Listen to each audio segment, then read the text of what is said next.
So, Kakegurui. The show that pulled me into the anime fandom.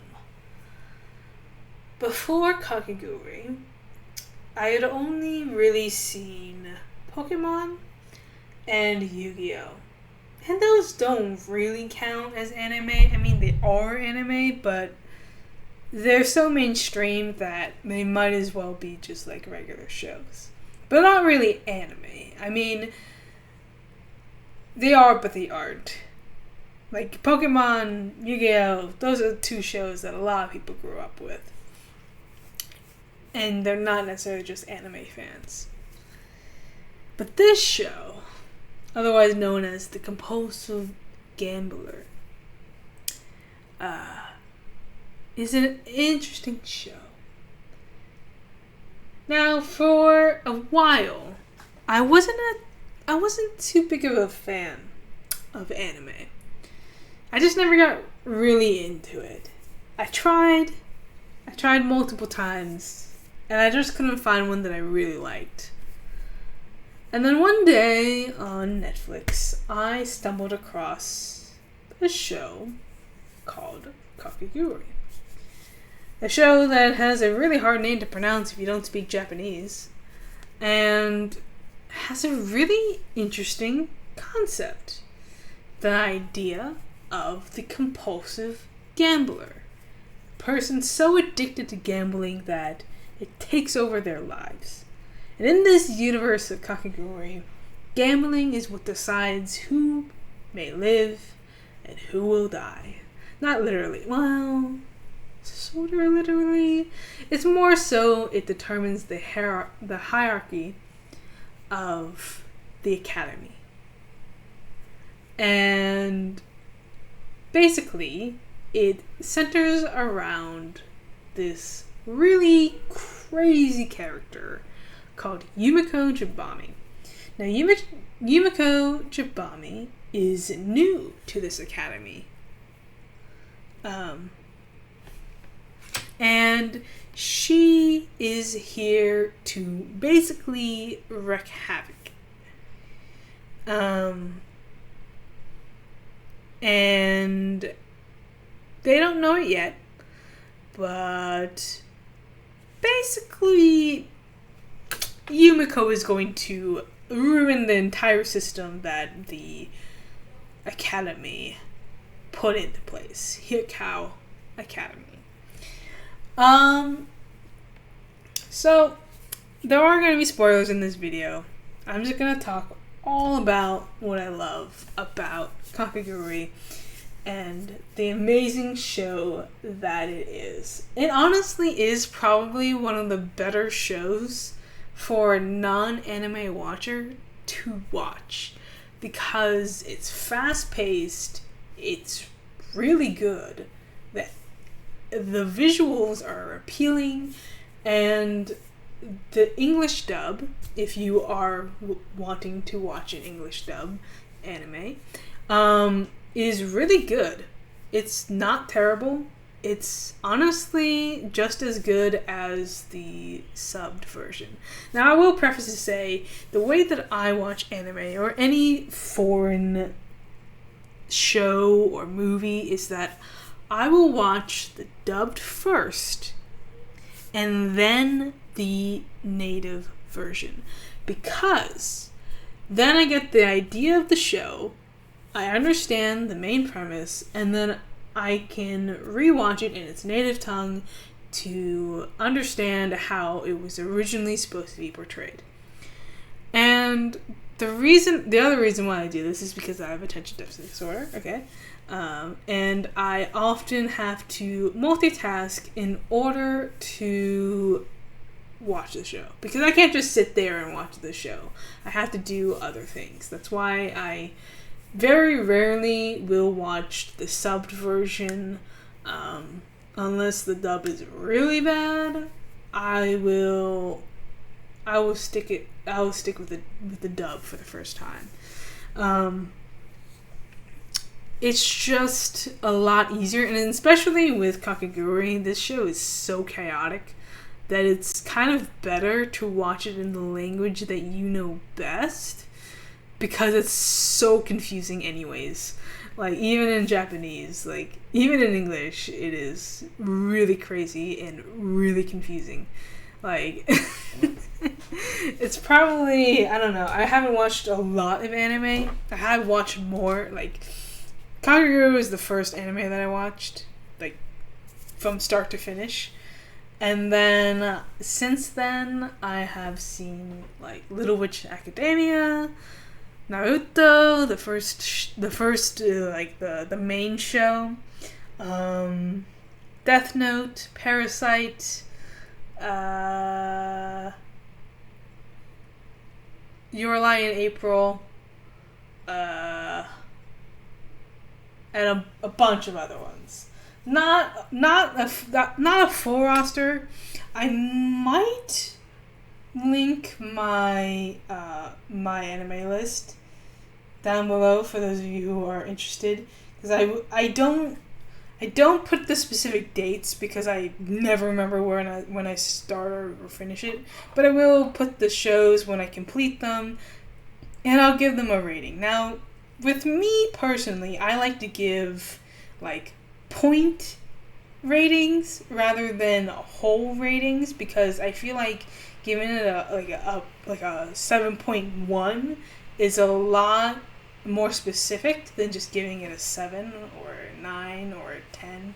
Like, on the anime list, I think I put Kakegurui at 10, but really it's like a 9.8, because I never give shows 10s. I very rarely give shows 10s. But since my anime list doesn't allow for like decimal points, I just gave it a 10. Because what I do is I either round up or down depending on where I would put it on my actual rating system. But anyways, basically, Kakegurui is a really good show.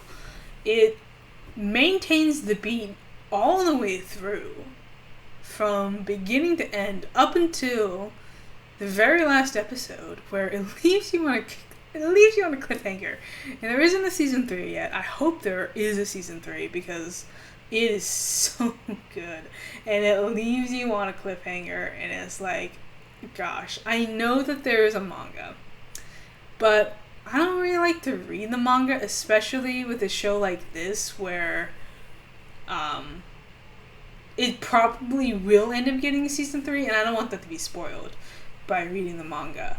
Like, for example, I also watched Bloom Into You, and that one leaves off in the middle of the show, or in the middle of the series, because the other volumes weren't out yet when they were making the anime. So that one, I did actually go and read the rest of the series on the rest of the manga in the series. So that one I did end up finishing by reading, but I don't want to do that with Kakegurui, because I want to go in as blind as possible when I watch season 3, if there is a season 3. Now, if it ends up being like 2025 and there isn't a third season yet, I might have to just read the anime. I might just have to read the manga. But as it stands right now, I'll wait it out, because it's honestly worth it. And it's something that I can look forward to. So let's talk about the characters, because there are a lot of really insane, really great characters in the anime. All of them are pretty good. I mean, all the main ones, except for Ryota. Ryota's a little bit useless. I don't hate Ryota. He's just like, he serves no purpose. And honestly, sometimes he gets really annoying. because he's basically the reaction character where he reacts to everything and doesn't contribute a single thing. And he always complains, which is really annoying.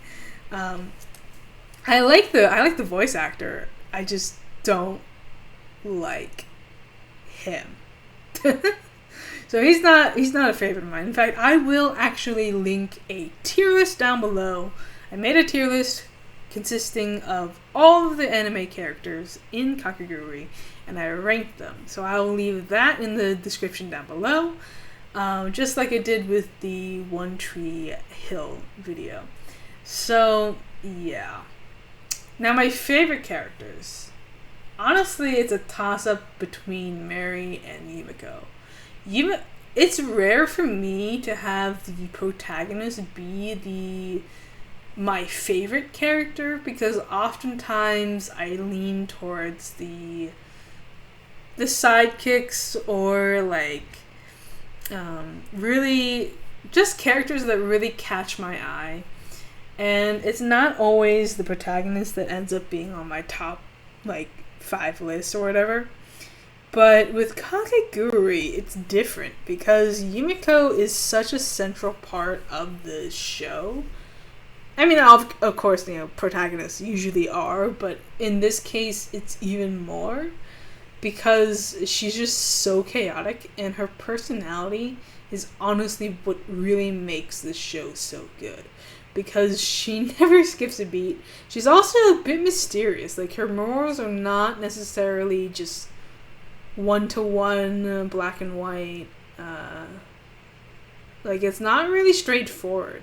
She has a very complicated moral system. Like, she doesn't like killing or cheaters.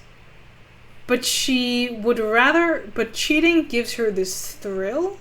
Not like being able to beat people fairly who cheat gives her like this really big rush. It's like, oh, I'm better than you even though you cheated. Like, even when you cheat, I'm better than you, kind of thing. And she is a girl who will go all in no matter what. She is not afraid of the stakes of betting high. I mean, really high. And there's this really interesting mystery behind her. And she's just a really great character. Not a good character, but a great one. And there's even an instance where one of the characters... Which one is it? I forget which one it is. I think it's Ray. Ray's the one that confronts Yumiko and is like, do you have any regrets for the casualties you have caused and the gambling that you have done? And Yumiko's answer is basically no. She has no regrets. I mean, she has, like, grievances, but not really regrets. And that one was a really powerful scene. It's like, whoa. Because that is a really good question, because, I mean, Yumiko crosses the line several times. Like, she literally puts a guy in a coma.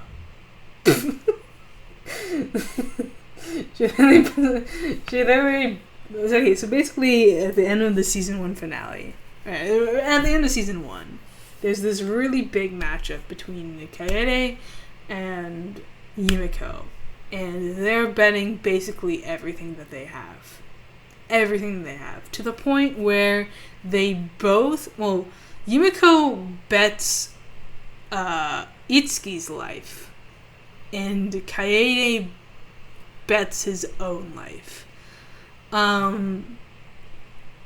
So then he loses, right? He loses, and he loses his entire life, and it shatters him.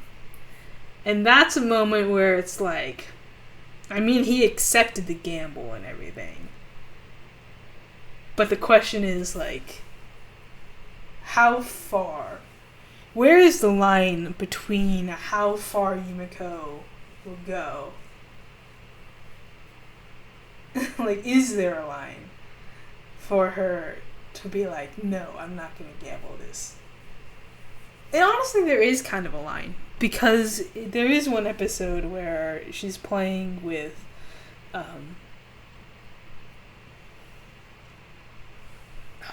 her name?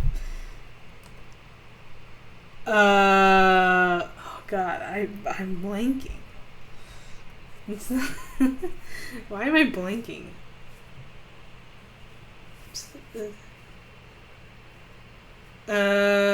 Madari. That's the one. That's the name. Madari. She's gambling with Madari. Her feelings on Madari is hilarious. That whole dynamic between Madari and Yumiko is absolutely hilarious. It's so funny because Yumiko just hates her so much, and Madari just wants her to love her, and that causes like many funny scenes because like there's one point where Madari really pisses Yumiko off, and Yumiko basically disowns her. And that just breaks Madari. It's absolutely hilarious. But anyways, there was a scene before that in the first season where they're gambling their lives. I mean, they're basically playing Russian roulette with cards. Like like a form of, I guess, concentration, I guess, sort of. Not really concentration, but more as like the idea is that they have to try and match the cards with Ryota's and get it as accurate as possible. And basically, I mean, Madari is a masochist, okay, and she wants to get shot. And the idea is that like per everyone you get right or wrong or whatever, the person who gets the most right gets shot. No, shoots the other person, and if it and depending on that, it's like a certain amount of shots, and like there's a certain amount of bullets in each gun, and so basically it's like Russian roulette. Like if like this gun might have like one bullet, or it might have 6 bullets, or it might have no bullets, and you're basically gambling on who gets shot basically. And there is this line where Yumiko like sets a clear line, like she doesn't want to give up her life, like she doesn't want to die. She would give up her life, she just doesn't want to die. So she doesn't get like the thrill of like gambling her life like Madari does. So there is a line that she won't cross, I guess. But then again, she like, it's a very thin line. Like it's a very loose line. Like she won't gamble her life, but she will gamble her not really best friend, but she will gamble an ally's life. So, again, Yumiko has very complicated morals, to say the least. Some would say that she crosses the line, some others would say that she's just really chaotic. I also really love Mary. Mary is hilarious. She's basically a tsundere, in the sense where a tsundere is basically someone who acts cold on the outside, like, but is really like soft on the inside, basically. Yeah, I guess that's basically what a tsundere is. I think the actual definition is, someone who is initially cold before gradually showing a warmer, friendlier side over time. And that is exactly what Mary is. And she has this thing with the twin, Ririka Momobami. Basically, Karari's twin. And that is absolutely adorable. I ship them so much. I ship Ririka and Mary and Yumiko. And also Yumiko and Karari. Because there's like a whole thing. I also ship Yumemi with... What's her name? God damn, I forgot her name. I forgot her name. Sumuragi? No, that's not it. That's Itsuki. What is her name? I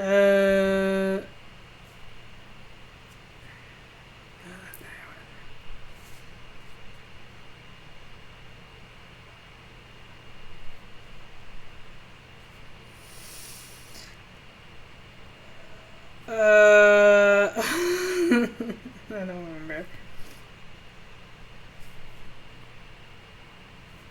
Trying to find it.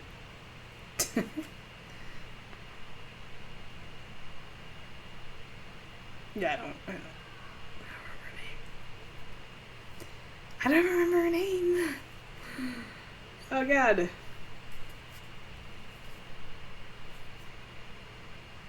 Sumika. That's what it is. Sumika. Yeah, Sumika. That's what it is. So yeah, I really love Yumeri and Sumika together. Although that's more of a crack ship than a canon ship. Speaking of ships, it's really interesting the way that they handle like love and romance, because they don't really like go for it, but they do kind of like lean into it just like a tiny bit. Like it's very like, I guess almost erotic show, but it's not like hentai. It's not like porn or anything like that. But it's like I guess it's more like erotic, or the way that they portray the show. I mean, literally, you have like Yumiko that's practically orgasming every time she gambles. And literally, like the intro and outro have like basically Yumiko's boob just jiggling up and down, like focusing on her butt. So it's not exactly like a PG show, but it's also not exactly like hardcore.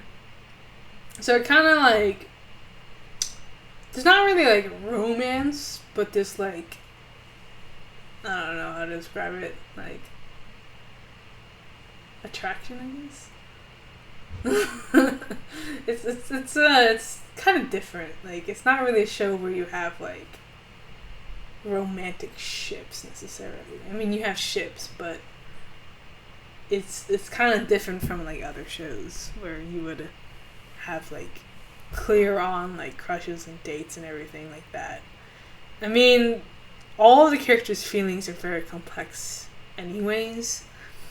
Like they're just all over the place, in a good way. Then there's also Rei, which is a really interesting character. I think Rei is also unique to the anime, if I remember correctly. I don't think Rei shows up in the manga. I think Rei was literally invented in the anime. And they're a very interesting character. They're not trans, I don't think. But the idea is like they posed as like a male character by like, because they were like going undercover, I guess. And then the chains were broken and Rei is revealed to be female. It's it's very confusing. It's very confusing in the show.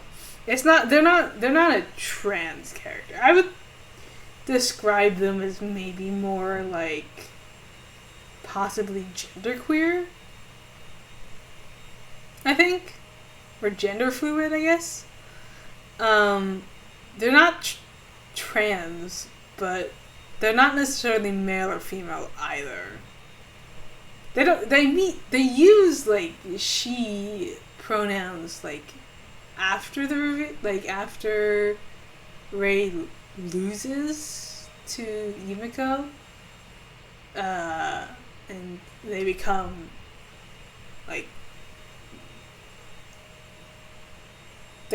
female, I guess. They don't become female, but it's more like that they I don't know. They're like it's a very confusing concept. But then they also use like he him pronouns before that when they think that Rei is male. I don't know. Rei's a very confusing character. I would describe them as genderfluid, probably. Yeah, I think that's right. Anyways, yeah, Rei's an interesting character. They're introduced in season 2, and there's a whole arc. There's a whole ass arc with that. Kaede is a really interesting character. I love Kaede because he basically hates Yumiko, but also loves her at the same time. Not like love as in like is in love, but like more like he's like fascinated by her.